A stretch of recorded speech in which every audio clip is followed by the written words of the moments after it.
set? Well, we're talking about CAFE standards, a very big deal, very important today. My administration has taken historic action to lower costs for American consumers, protect American auto jobs, and make buying a car much more affordable for countless American families and also safer. We're officially terminating Joe Biden's ridiculously burdensome, horrible actually, CAFE standards that imposed expensive restrictions and all sorts of problems, gave all sorts of problems to automakers. And we're not only talking about here, we're talking about outside of our country, because nobody could do it. Nobody wanted to do it, and it was ridiculous, very expensive. It put tremendous upward pressure on car prices. Combined with the insane electric vehicle mandate, Biden's burdensome regulations helped cause the price of cars to soar more than 25%. And in one case, they went up 18% in 1 year. Today, we're taking one more step to kill the Green New scam. It's part of the greatest scam, probably, well, other than Russia, and a few others I could name. The greatest scam in American history, the Green New scam. And it's a quest to end the gasoline-powered car. This is what they wanted to do, even though we have more gasoline than any other country by far. And people want the gasoline car. They want everything. They want electric. They want to have lots of alternatives, but they do want the gasoline car. Right now, it's leading away by a lot.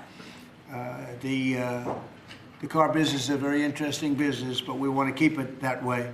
I want to thank Transportation Secretary Sean Duffy, Deputy Transportation Secretary Stephen Bradbury, as well as CEO of Ford, Jim Farley. Jim, where is Jim? Let's see. Hi, Jim. Congratulations. You're doing a great job. CEO of Stellantis, Antonio Filosa.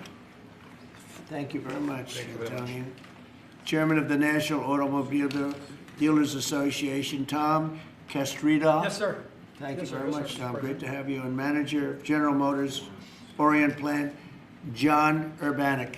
Yes, sir.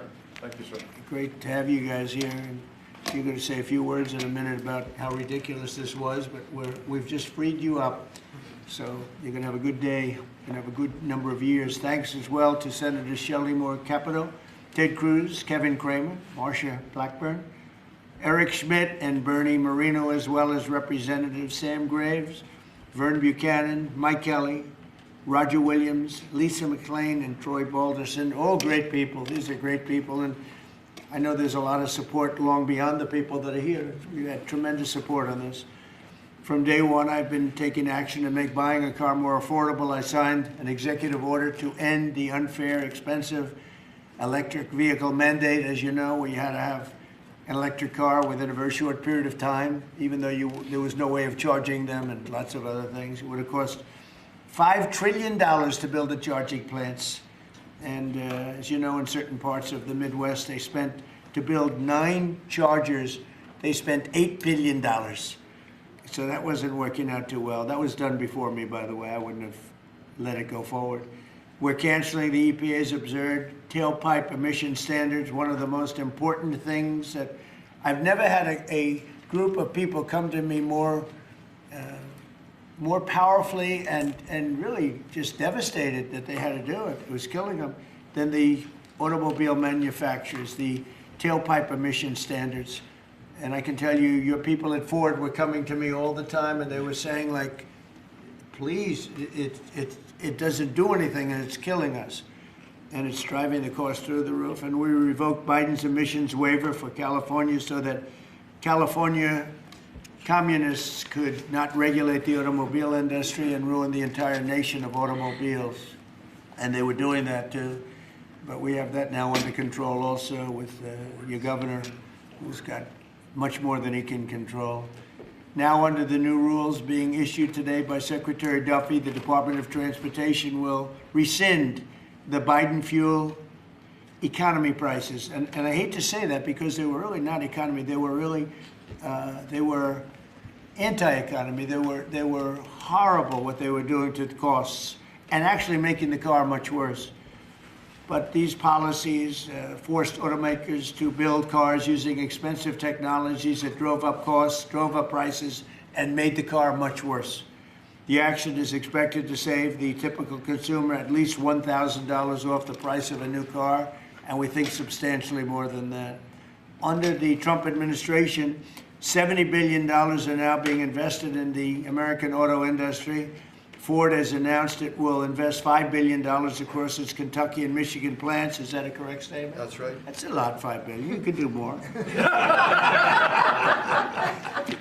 Creating at least 4,000 new jobs. Stellantis announced that it will invest $13 billion to expand its U.S.-based manufacturing by more than 50% and open new manufacturing facilities across the country. And I think a big part of that is also the tariffs. Because of tariffs, they're coming in, not only the automobile industry, AI, we're leading China in AI, we're leading everybody in AI, we're leading everybody in everything. We have the hottest country right now. I will tell you, a lot of political people behind me, great political people, very successful political people. We have the hottest country anywhere in the world. 1 year ago, we had a dead country, and now we have the hottest country anywhere in the world. And it started from November 5th, but it also started when we did the tariffs, and we've had tremendous support on the tariffs. It's bringing in trillions of dollars of wealth. It's bringing in national security. And I've stopped 8 wars, and of the 8 wars, 5 of them have been because of tariffs and trade. So they're very important. And General Motors plans to invest $4 billion as it brings its manufacturing back to the United States from Mexico. After falling by 5% under Biden, U.S. auto production has surged by 10% so far this year. You know, I won the auto workers vote, but now even the head of the auto workers said Trump is the greatest president we've ever seen. And he happens to be right about that. But we're protecting our auto workers, and we're making it easier for every family to afford high-quality cars. In other words, we're bringing automobiles back and the manufacturing of automobiles back into this country. We lost 52% over the years, 52% of our automobile manufacturing. You see it, closed factories all over the place. Now they're all opening up.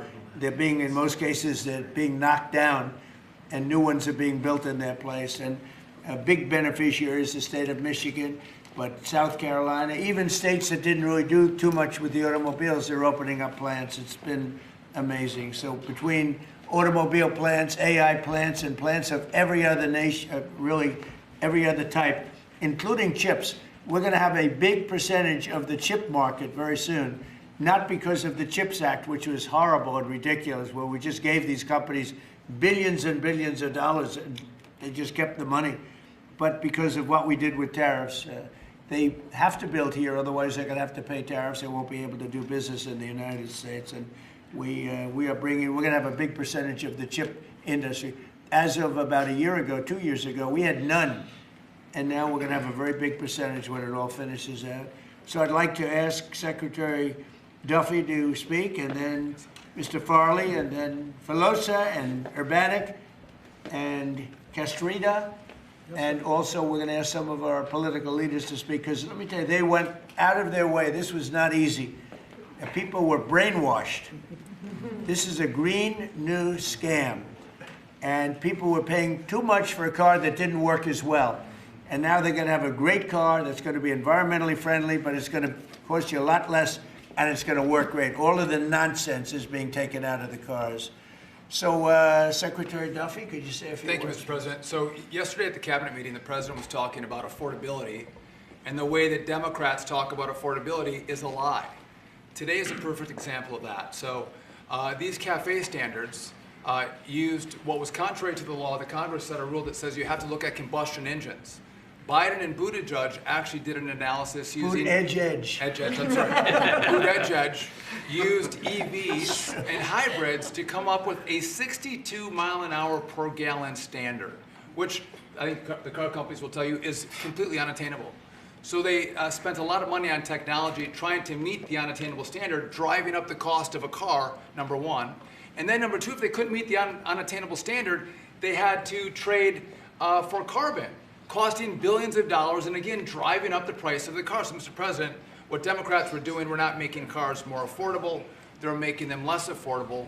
The consequence of that is going to be that more Americans can afford to buy a new car, which means they're going to be safer on the roads because of all the great new technology we have that save lives. So we'll have less death on American roads.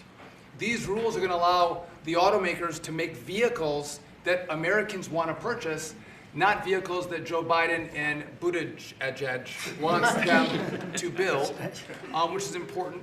But also, this is important for American jobs. The more cars we sell, the more jobs we have in this country. And so this is jobs, this is freedom, and this is common sense, Mr. President. So thank you for your leadership. And I appreciate what the Senate did with the big, beautiful bill and what we've done here today. So thank you, Thank you Mr. very President. much. A big, beautiful bill is, it's something. It's amazing. Wait till people see the benefits and the lower taxes that they're going to have, lower regulations.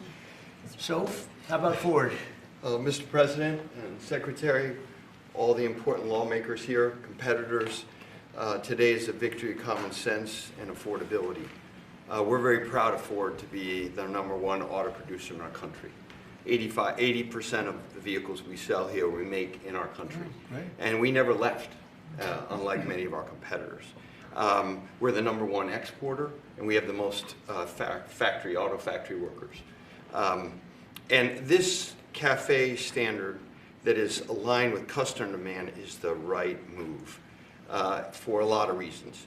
We were #2 last year in EV sales, we were #3 in hybrid, and we're the leading brand for combustion. We believe that people should be able to make a choice, as you said, Mr. President, and we will invest more in affordable vehicles. This allows us to invest in affordable vehicles made in the U.S., which we will take the lead on, and will allow us to make vehicles more affordable. So thank you for making this step for all of you. Thank you very much. One of the other things we're doing, it's separate from this meeting, but I think everybody here would agree with it. If you go to Japan, where I just left, and if you go to South Korea and Malaysia and other countries, they have a very small car, sort of like the Beetle used to be with the Volkswagen. They're very small, they're really cute, and I said, how would that do in this country? And everyone seems to think good, but you're not allowed to build them. And I've authorized the Secretary to immediately approve the production of those cars. So you'll be able to buy, they really are, they're actually, some of them are really beautiful, actually. If you take a look, Honda, some of the Japanese companies do a beautiful job. But we're not allowed to make them in this country, and I think you're going to do very well with those cars. So we're going to approve those cars. Would you like to say something about that? Well, no, just that he never stops working, so even when he's on Asian time, he's calling me at midnight in the States. But he gave me the directive to clear the regulations on this, which we have. And so if Toyota or any other company wants to make smaller, more affordable cars, fuel efficient, we have cleared the deck so they can make them in America and sell them in America. They're really nice and less expensive, and it really gives people a chance to have a car, you know, have a brand new car as opposed to a car that maybe isn't so great. And so you car companies start thinking about that. I think it's going to be a tremendous market. Please, would you like to say something? Thank you, Mr. President. It's a great day for us at Stellantis today, because it's the day where we see CAFE regulation reconcile with real customers' demand.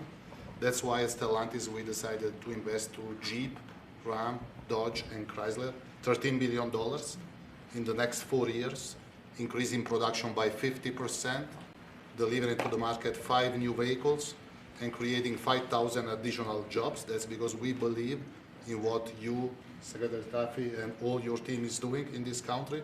We believe in growth, and we are ready to invest even more. So thank you very much. Thank you very much also for this great news of the K cars, which we are very interested in. And we are very looking forward to work with Secretary Duffy, your team, in the future for the next steps. Thank you very much. Well, get ready for those cars because we've will. already cleared the way. You can start right away. We will. Thank you very much, Mr. President. Thank you very much. Please. Mr. President, thank you so much for having me. Thank you very much. We support your leadership for this issue that is so important to the auto industry. I'm here representing the hard-working men and women of Orion Assembly in Michigan. Right. The facility, our manufacturing facility there, is currently going through a retool so that we can build additional U.S. manufactured pickup trucks and full-size sport utilities for our customers, and we're so excited about that. And thank you for your support. Secretary Duffy, thank you as well. And this is largely coming in because of the tariff situation. We're taking in trillions of dollars, actually, trillions, and we have so many other advantages, but these great companies are coming back to the United States. They left the United States. If somebody was sitting behind this desk that knew what they were doing, that wouldn't have happened. They would have said, well, you can sell your car here, but we're going to put 100% tariff, and you would have never had the auto industry leave. Again, we lost more than 50% of our auto industry, and now it's all coming back, and I think it's coming back. Ultimately, it's going to be bigger. I believe it's going to be bigger than it was before, actually. But it's an honor to have you here, and please, would you like to say Mr. something? President? Thank you very much. Tom Castrator, sir. I'm the chairman of National Automobile Dealers that represent 18,000 dealers in the country, along with 3,000 heavy-duty truck dealers. And what the actions that you've done as the president and your administration is definitely going to save our customers money. And you made your promises that let the consumer buy what they want, sir, and you delivered on that. And the other thing that you delivered was your promise in the big, beautiful bill, the tax deduction on loans that had gone away some years back. Right. And now that makes it affordable for our buyers that can save money through that loan of the tax, anywhere from several hundred to several thousand. So again, sir, on behalf of all the dealers and our customers, we appreciate what you and your administration have done, and of course our legislative support as well, Mr. President. Thank you. That's very nice, and I'm glad you brought that up. We're allowing people to deduct. So if you go out and buy a car, and this is for middle income, but for lower income, no matter what, they never really had deductions. You know, rich people like deductions, but middle income people were never really afforded deductions, which is very unfair. You borrow money to buy a car, you're allowed to deduct the interest from your income tax. And I think that's going to be one of the most, in terms of your industry, I think it's going to be the biggest thing that we're talking about, maybe even bigger than CAFE standards. People are going to be able to borrow money, deduct it, so it's going to cost them essentially half. And they'll be... It'll help, yes, sir. I think it's going to be a tremendous factory. They've never had a chance to do that before. And that's all done. That's all in the great, big, beautiful bill. So it's really terrific. I'd like to ask a couple of our political leaders to say, because you guys have done an amazing job. This was something that was going to be very tough. We had to fight lunatics to get it done, and they had no answers. You know, it's you just present them with the facts, and they just say, well, we're just not going to vote for it. They couldn't talk about it, but they didn't want to vote. I see Mike Kelly, my friend back there, has been with me from day one, right? Yep. What do you have to say, Mike? Well, you know what? I think you hit the key. Everybody's talking about the same thing. In America, look at the way they like each other. Now, you can see, there's no hatred between these two guys. Yeah, as long as I beat his price, we're friends. Yeah, but you hit it on the head. The American people have always been able to choose what they want to buy. Right. They don't want to be taken out of a market by people who, quite frankly, don't even drive their own car, and saying this is the way you've got to go going into the future. And say, well, you may say that, but you're not in the market. You have no idea. And I know the business we're in. At the end of the day, if you were there with me, I'd say, oh, so Mr. President, other than price, what's keeping you from taking the car home today? It's always price. Yeah. And the fact that we can build a car that's affordable, that people want to buy, that's the key to it. What you've done is unlock the most ridiculous statute that ever came in with CAFE. It wasn't done by the Congress. It wasn't done, it was done by President Obama after the courts failed on it. So thank you for doing what you're doing. You're making America great again in every single way. Thank you. Thank you. It's going to be so big for the auto manufacturers. People aren't even going to believe the impact this has. You know, Mike used to come to my rallies all the time, and we'd have a rally, and it was like 0 degrees. It was freezing everywhere, and he'd sit there without a shirt on. And I didn't need that, you know. I didn't say it was pretty, but he would sit there in the cold, and he didn't mind it at all. I said, that's one tough cookie, right? You lit it up. We didn't need any heat. You were there. We had a good time. We had a lot of great rallies, We right? did. Pennsylvania. Please, Mr. Congressman. Thank you, Mr. President. I represent the dealer body. I'm a dealer, and we got some other dealers in here, but this is huge for the dealer body, the local car dealer. We're going to be able to sell what the customer wants. The manufacturer's going to make what the customer wants.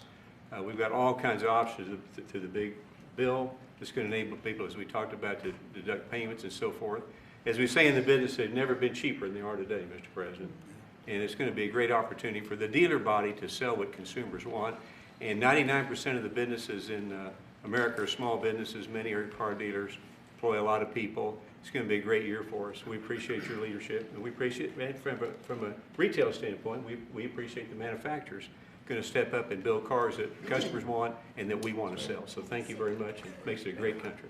He's also a very brave congressman because he was there on the baseball field that horrible day with Steve Scalise and some other people. He was hit, but he took it very well.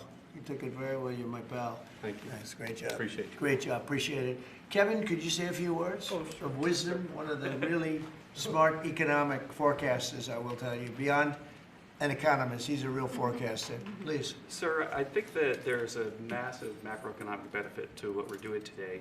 And the way to think about it is that the car that has the best gas mileage that you could buy that has only gasoline is a Honda that gets about 36 miles per gallon. Joe Biden wanted to make every car on average be above 50. So there's no car made in the U.S. that you would be able to sell 2 years from now, 3 years from now under that rule, because what he wanted to do was make everybody have an electric car, as you know. But here's the thing, that if everybody had an electric car, then nobody would be buying gasoline anymore, and they'd have to take all the miles that they travel and put it on the grid.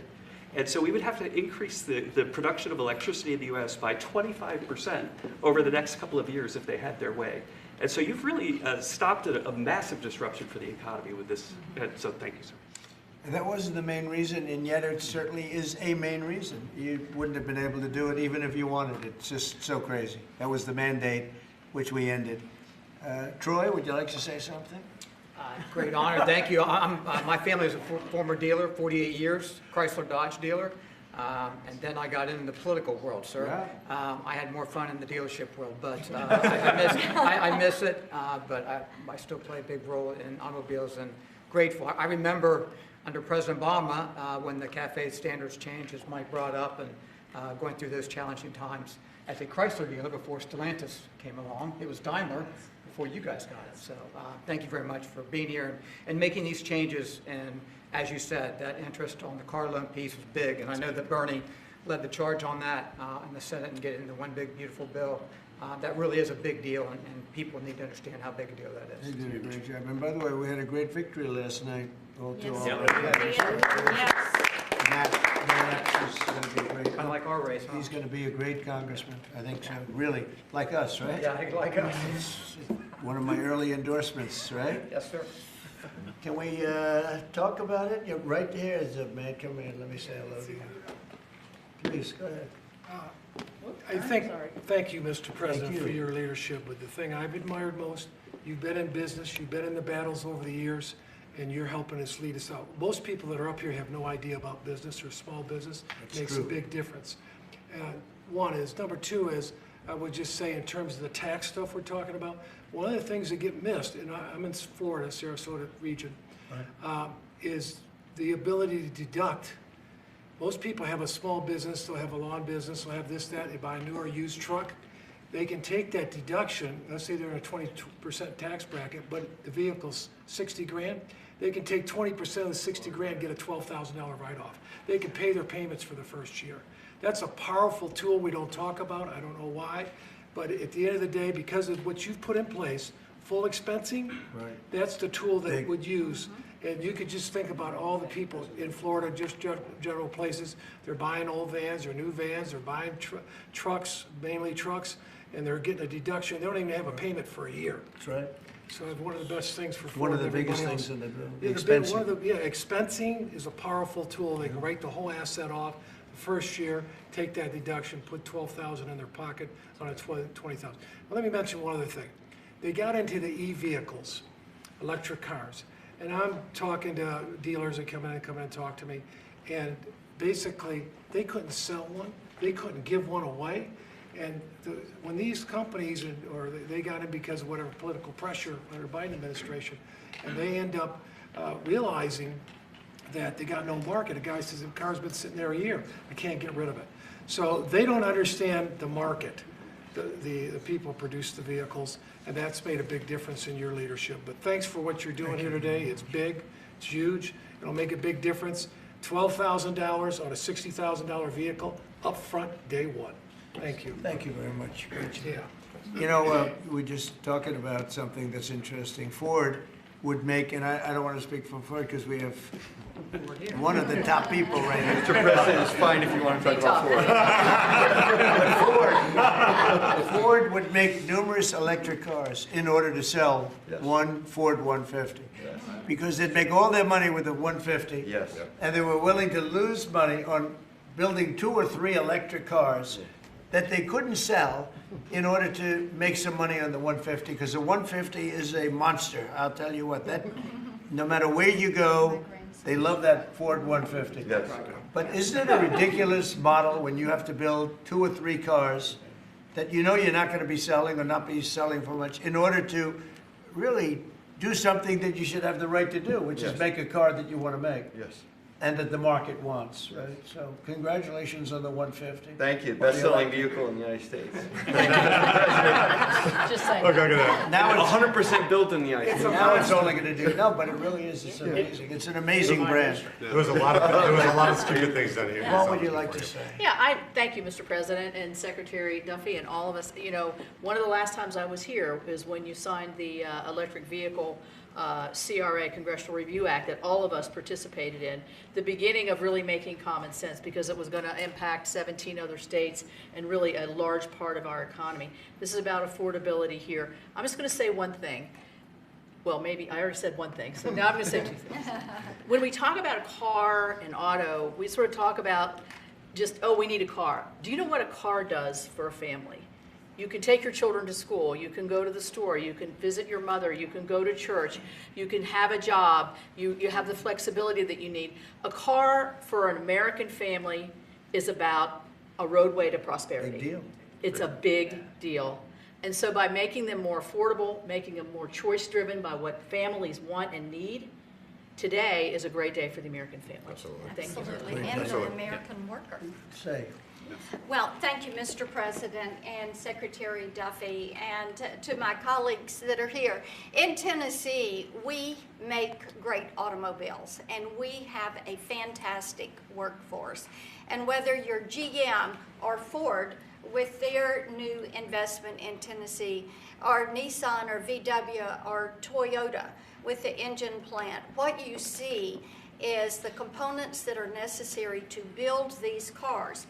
And removing these standards and making cars more affordable does mean that more people will purchase them, but it also means we're going to have to make more cars to meet that demand, and for Tennessee, that is a great thing. So, you know, I'm just sitting here and I'm thinking, like, we have the biggest auto manufacturers in the world. They're talking about investing billions and they're investing it as we speak, but billions and billions of dollars in our country. Thank you very much. And they're here. They're not like, well, maybe we'll do it. They're doing it because of tariffs, and they're doing it because of maybe they like the president, and we're doing things like this for them, which frankly, no matter who you are, this should be done. And we're doing things like deductibility of interest. When you borrow money to buy a car, you're allowed to deduct it from your income tax. That is a massive tax cut for people that probably are going to be trying to buy that car anyway. And I really think that that interest factor is going to be one of the biggest things. When I was proud of that because I thought of it, and it seems so simple. Other people are allowed big interest. If you're a rich person, you're allowed to have big interest deductions for different things you do. But if you're a middle-income person that has to buy a car, you were never entitled to anything. And now you're getting a full interest deduction on the loan. And I think that's going to have one of the biggest impacts. But we're here with companies that are investing tens of billions of dollars in our country as we speak. It's not going to be in 2 years or 3 years. A lot of it's because of the expensing provision in the bill, in the big, beautiful bill. But a miracle is happening in our country. It's a miracle. This is just the auto industry, but we have other industries where it's the same thing. They're building all over our country, and this is a revolution is happening. It's a business revolution. It's a jobs revolution. It's a car revolution. We're bringing back the car industry that was stolen from us because we have people that didn't know what they were doing sitting at this desk. And they put the wrong people in because they weren't advised properly. And this is really an incredible thing that's happening. Go ahead, Kevin. Well, thank you, Mr. President. And I think in many respects, pretty much everything that could be said has been, except that I think what Kevin talks about in terms of the cascading economic opportunity from this one single event is just the tip of the iceberg. When you think of all the rules and regulations that you have repealed, I think it's more important, frankly, than the tax cuts. However, in the Working Family Tax Cuts Act, remember we made permanent a lot of really good policy from the first Trump era, not the least of which for small businesses is bonus depreciation. The opportunity to depreciate the year that you purchase an F-150 for your small business or a large truck for your farm. I just think we're going to roll into 2026 and we're going to see an escalation of economic opportunity, the likes of which I probably have never seen. I think nobody's ever seen it, nobody in the world, because there's never been 18 or whatever it ends up being. In 10 months, we have $18 trillion being invested. We never had $1 trillion being invested. And Biden had much less than that. Think of it. He had less than $1 trillion over 4 years. We have $18 trillion in 10 months, and it's actually as of 9 months. So there's never been anything. Eric? Yeah, Mr. President, thank you. And on behalf of the people of the great state of Missouri, who we actually make things from F-15s to F-47s now, thanks to you. We'll be building the F-47 and then F-150s. And those are real jobs, and we make things in Missouri. This is going to go a long way, I think, for making things more affordable for normal people. Nothing could be more American than driving a car on a highway, and this is going to make that more accessible for more people. So thanks for your leadership. Your state's doing a great job. Yeah, well, they love you too. It's a great place. Thank you. Please. Thank you, Mr. President. I'm going to talk to you just a minute from a rural perspective, because these CAFE standards were absolutely unworkable in rural Missouri. We need vehicles that are practical and affordable and can haul for our small businesses, for agriculture, and it just simply didn't work. Those CAFE standards didn't work. So I applaud you and Secretary Duffy for your hard work and what you're doing on behalf of rural America. Well, it was keeping a lot of manufacturers out of our country, too. They said, we're not going to, are you crazy? They thought, outside manufacturers thought we were absolutely insane with all of the different things. And just made up nonsense. It was like made up. It was really made up by people that hate our country. I really believe. Does anybody else have anything to say? I'd say about two quick things, Mr. Oh, President. no, Bernie, I didn't see you. Two quick things I think are really important. So the person who sat behind this desk before you gave $7,500 in subsidies to multi-millionaires who are leasing electric Rolls Royces, electric Porsches, electric Lamborghinis. We're getting $7,500 from the taxpayer. And these Democrats sit on this floor and say that Republicans are for millionaires and billionaires. We are the opposite of giving $7,500 to multi-billionaires to lease foreign electric vehicles. Number two, because of your policies, at the beginning of the year, 51% of the cars sold in America were made in America, 51%, before you got sworn in. Last month, that number was 57%. We moved it 6 points, which nobody thought would be possible in 4 years. We did it in 10 months.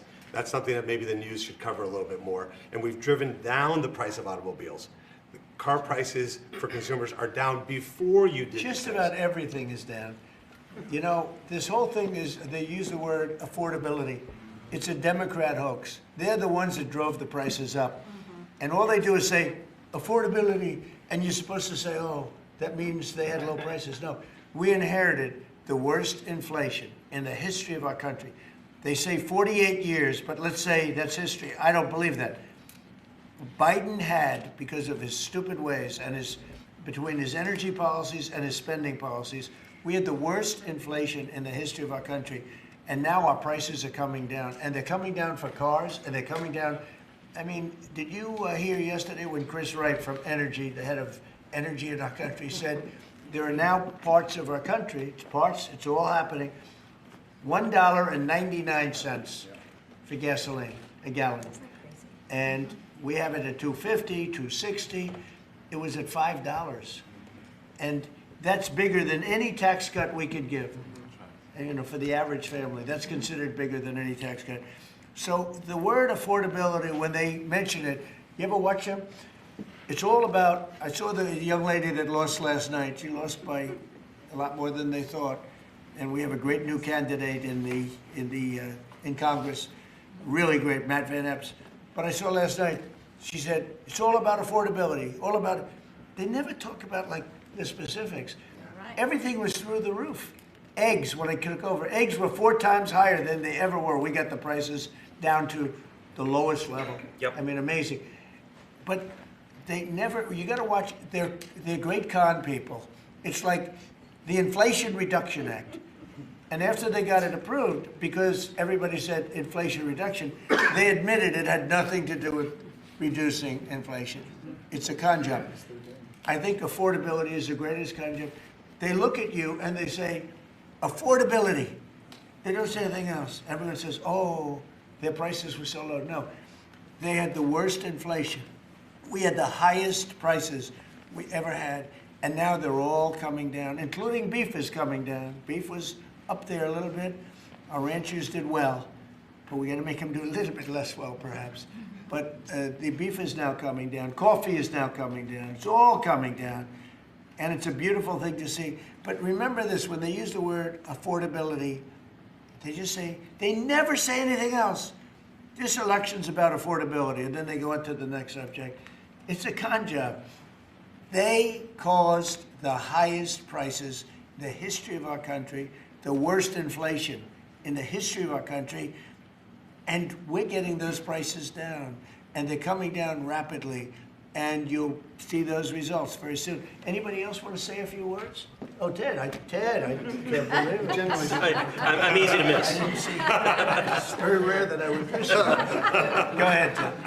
Well, Mr. President, I want to congratulate you on behalf of everyone here for the leadership that you're showing. And this is a victory today for consumers. This is a victory for affordability. Your critics like to say the word affordability. Under Joe Biden and the Democrats, they put mandate after mandate after mandate on cars and trucks, and they drove the price up thousands and thousands of dollars. And with the actions you're taking today, and you put on top of that the one big beautiful bill, you know, most of the senators here on the Senate Commerce Committee, and on the Commerce Committee, we worked together to zero out the CAFE standards. We wrote that into the law that the CAFE standards went to zero. What does that mean? It means you can now, as a consumer, buy the car you want. It also means people's lives will be safer, because what these regulations did is they forced cars to be more expensive and made of plastic instead of steel, because you had to make them lighter to comply with these standards, so you'd get in a wreck and people would die. The result of what you're doing, you're literally saving people's lives, and you're making it where families can afford to get a new car. These actions will drop the cost of cars and trucks thousands of dollars. That makes a real difference. And I'll make one final point. You know, about half the members here are car dealers. And I will say my good friend Roger Williams out in the lobby, he tried to sell me a car, which didn't surprise me, but I just want to give props to Mike Kelly. He showed he was savvier because he tried to sell you a car, and you can afford a much nicer car than I can. So well done, Mike Roger. You just went to the wrong customer. I was $100 cheaper. The thing that Ted just said, it's true. Plastic instead of steel. Think of that. And people died because of that. The plastic was plastic in an auto accident, and it broke up, and people were shattered because of that crazy deal. But it's a really good point. Go ahead. And Mr. President, I'll tell you, the Senate Commerce Committee on January 14th, we're going to have a hearing with all of the big three there and Tesla, and the entire hearing is going to focus on how your leadership has reduced the burdens on car makers. That's lowering costs, that's giving consumers more choices, and it's producing more jobs in America. And it's highlighted, that's a real record of success. Yeah, well, it's an honor. And, you know, they were going by California. We had like 2 different countries, California and 15 that followed California, because you had 15 states follow California. And the rules from California were just like everything else. That's why people are leaving. That's why it's such a mess. It's got there's a state with such unbelievable potential. But what they did with the car industry is incredible. And that was, you know, the car companies didn't know what to do because they had 2 standards, and you can't build 2 different cars for the same country. And what we're doing today is very big. Would anybody like to say something? Would you like to say something, my friend? I just want to say thank you. Thank you.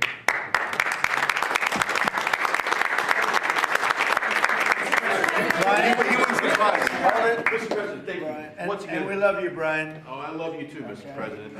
I've always said He's a good man. Well, Go I ahead. appreciate that. I've always said you've tackled the three M's: mortgage, munchkins, and marriage. You've solidified all of those. I'll add motor vehicles to that now. My question, I got one about consumer confidence. We just came off on the record high Black Friday, up 9.1%. Record high, highest ever, biggest amount ever purchased in one day. Yep. Which I think counters this narrative of affordability, because apparently the Americans are spending money. So I want to see, how do you view that for a consumer confidence being so high going into Christmas and going into next year? And I do have one for the auto group after you. Yeah, I after just that. think that we have tremendous confidence in the country. You know, one of the things in terms of confidence, if you go back a year and a half, you know, it's amazing, we're like into 10 months already, but you go back a little bit before the election, because after November 5th, it started changing rapidly, even though we weren't running it until January 20th. But when you look back and you look at the enlistment of soldiers, people that wanted to join the military, the Army, Navy, Air Force, Marines, Coast Guard, it's like booming, it's all Space Force. But we had the worst recruitment in the history of our country. A year later, we have the greatest recruitment in the history. You can't even get in. Getting in is like getting into a top college that you couldn't get in. People want to be in the service now, and that includes the police and firemen, other things. You couldn't hire police, you couldn't hire anybody in the Army or the Navy. You couldn't get people in, and we now have gone from that to record recruitment. We're getting high quality people, amazing people, wanting to be in the military. They have spirit now, you know, call it what you want, but that's part of it. But they have great spirit now. It's a great thing. Go ahead, ask your second question. Okay, my second question, I've got a lot of close family friends that are in the automotive business, own dealerships all across Southern California. They sent me a question to ask you. There's a thing called a mileage blocker that is installed on vehicles. It's a type of a computer chip which alters the actual mileage driven on the vehicle, so that when you have a leased vehicle that's turned in, they're losing thousands of dollars. They've got to go chase down these manufacturers. What can we do to track down these manufacturers of this illegal computer chip that's really hurting the automotive industry? Have you heard about this? Yes, sir. They're getting built in China, and most of them are coming out of Great Britain, sir. They're being distributed through China, through distributors selling them online through Great Britain. Yes, sir. Wow, that's not so good. What do you think? Look at that. Bernie, do you know anything about that? It works on older vehicles, and obviously, well, we got to do a better job. Yeah, of I making think sure it's it's at the border. something, I've never heard of it. Very good. We never heard of it. That's pretty good. Mr. President, you released video of that first boat strike on September 2nd, but not the second video. Will you release video of that strike so that the American people can see for themselves what I happened? don't know what they have, but whatever they have, we'd certainly release, no problem. You know, we stopped, every boat we knock out, we save 25,000 American lives. That's right. And Thank you. if you look at our numbers, the drugs coming in through sea are down 91%.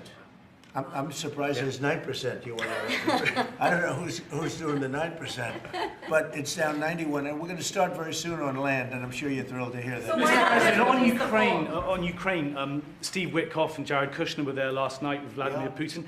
Can you give us an update about those talks? It sounds from what the Kremlin is saying that they're not going to compromise. Can you tell us what you've... I don't know what the Kremlin's doing. I can tell you that they had a reasonably good meeting with President Putin. We're going to find out.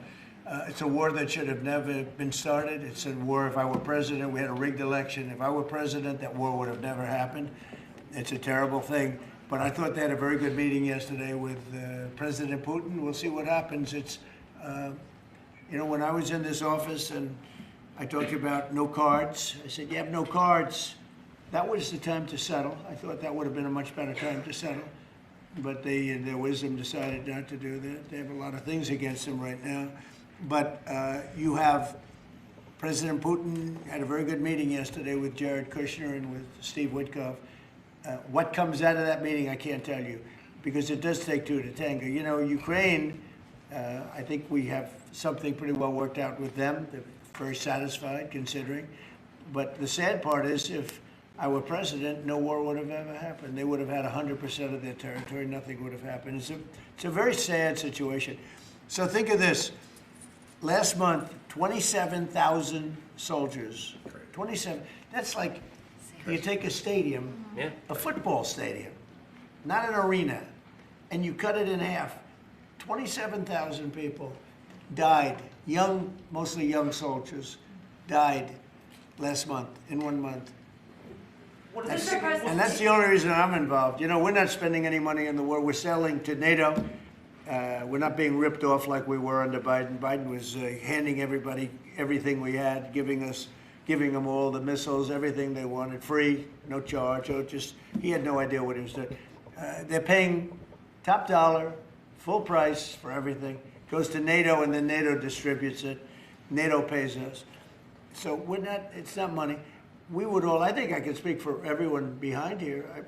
The politicians I know and the auto manufacturers are good people. They don't want to see 27,000 people die for no reason whatsoever. And that's the only reason I'm trying to help. Yeah, please. Mr. President, switching to Venezuela for a second. Have you checked back with President Maduro? I mean, is your pressure campaign working? And do you think, how's he responding to your demand that he leave the country? It's not pressure campaign. It's much beyond that, I think. But I spoke to him briefly, just told him a couple of things.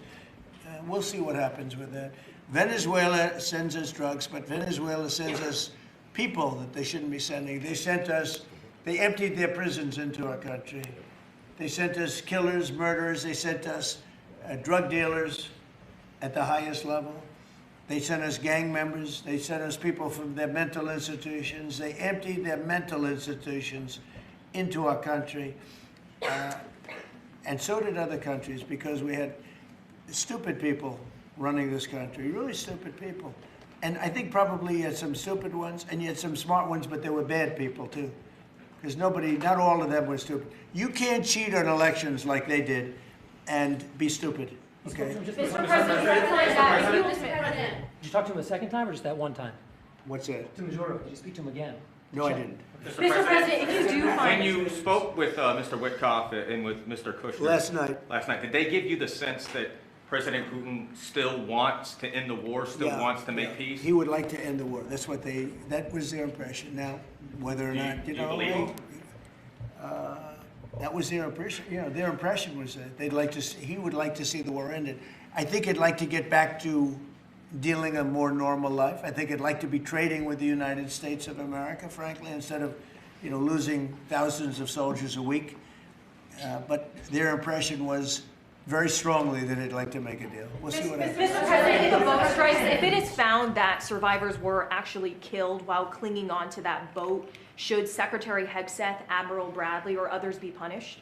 I think you're going to find that this is war, that these people were killing our people by the millions, actually, if you look over a few years. I think last year we lost close to 300,000 people were killed. That's not mentioning all the families. Have you seen what happens with the families of not only the people killed, the people that are trying to get their son or their daughter off of this poison that they've been fed?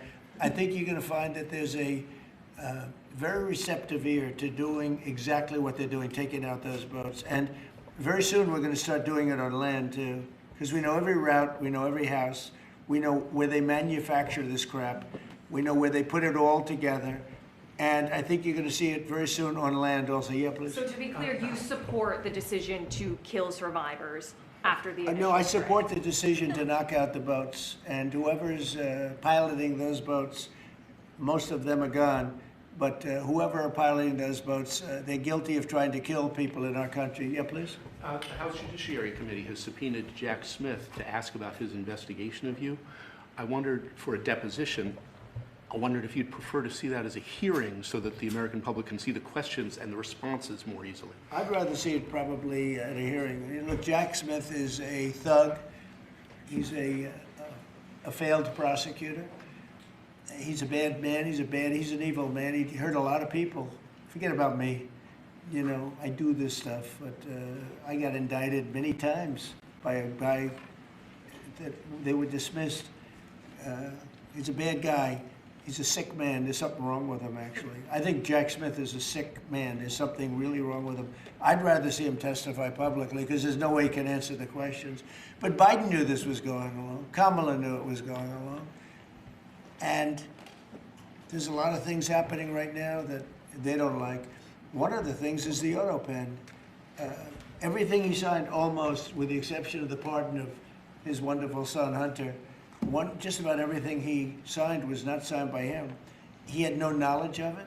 He didn't know what it was. People sitting around the beautiful Resolute desk knew exactly what it was. And those people are guilty, in my opinion, of a major crime. Everything that was signed by that auto pen, the man operating the auto pen, and I'm sure there are more than one because I think some of the people can operate it themselves. Some of the high-level people operated themselves.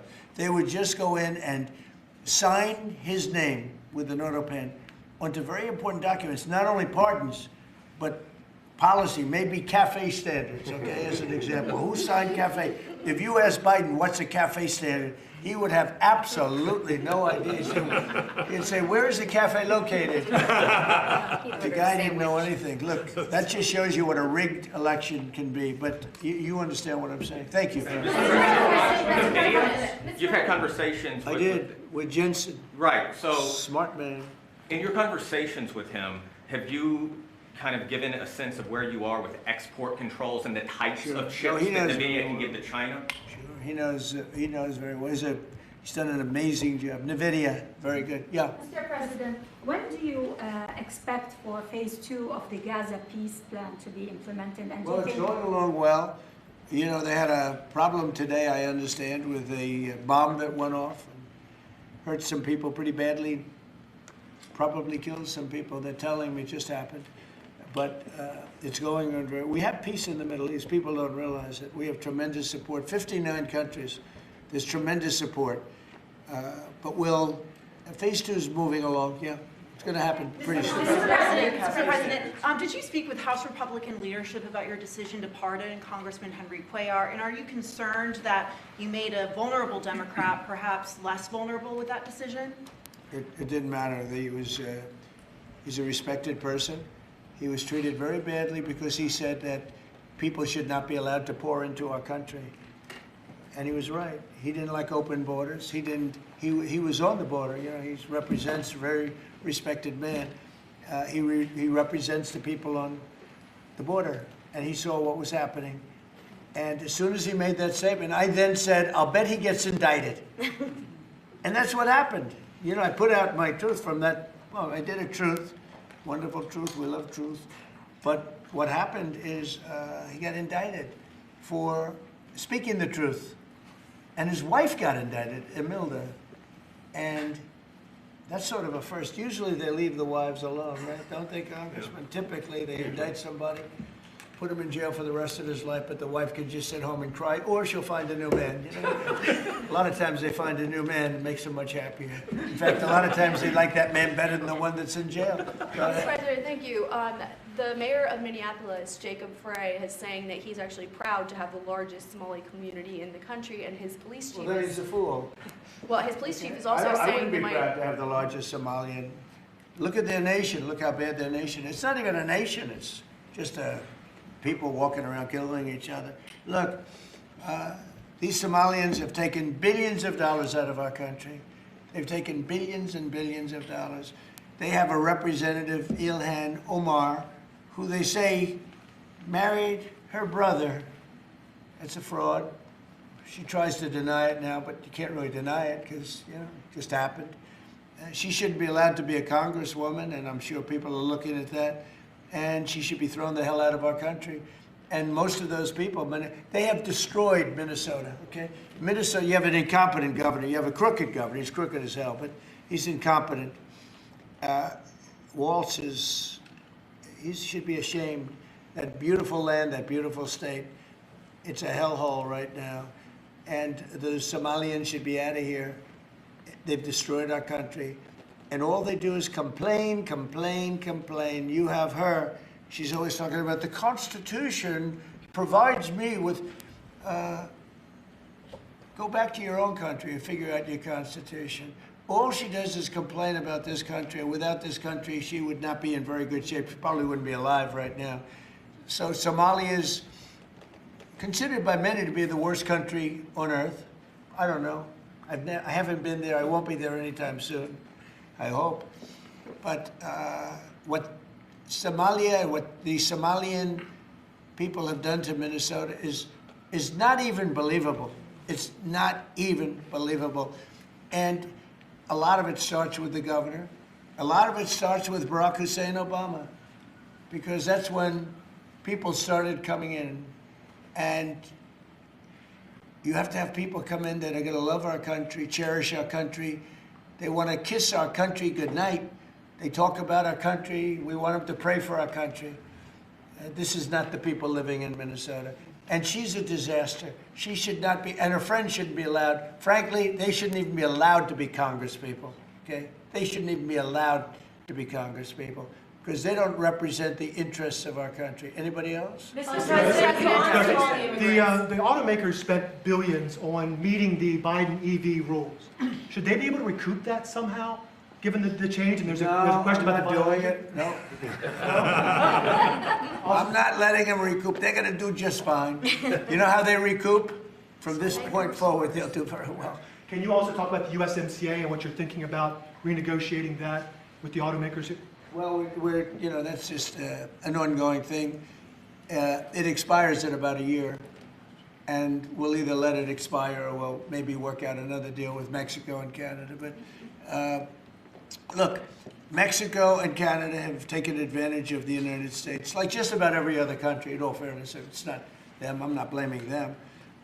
But every country, because we had stupid people running our country. We had a lot of stupid people running. That's why we have $38 trillion in debt. But the beautiful thing about the tariffs is we'll start paying off that debt. The money coming in, they're finding money in our country now that they never knew existed.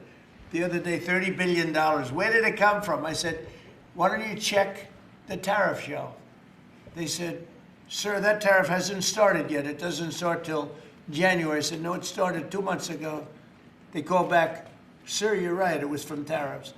No, we have a whole different country. I hope the Supreme Court, I pray that the Supreme Court understands the importance of the sensible, really, I mean, this would be country threatening if something happened with regard to that. You know, the people that brought that case are bad people. They're very bad people.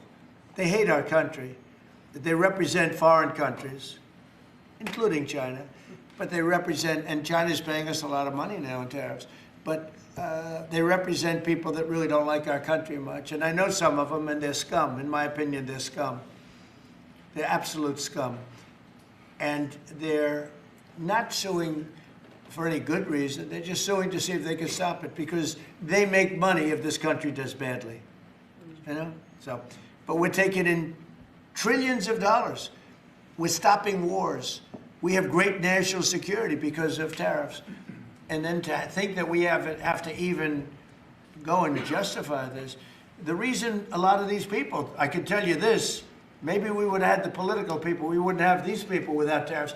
The people that are up here from Stellantis and Ford and General Motors, great companies, including this gentleman, they wouldn't be here today if we didn't have tariffs. They'd be building their plants in Mexico and other places.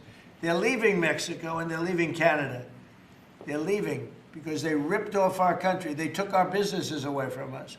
And now, because of tariffs, they're all coming back. So it's a great thing. Thank you very much, everybody. Mr. President, you call Somalians garbage. But about saying thank you, keep moving. Thank you, Cameron. Thank you. Thank you, guys.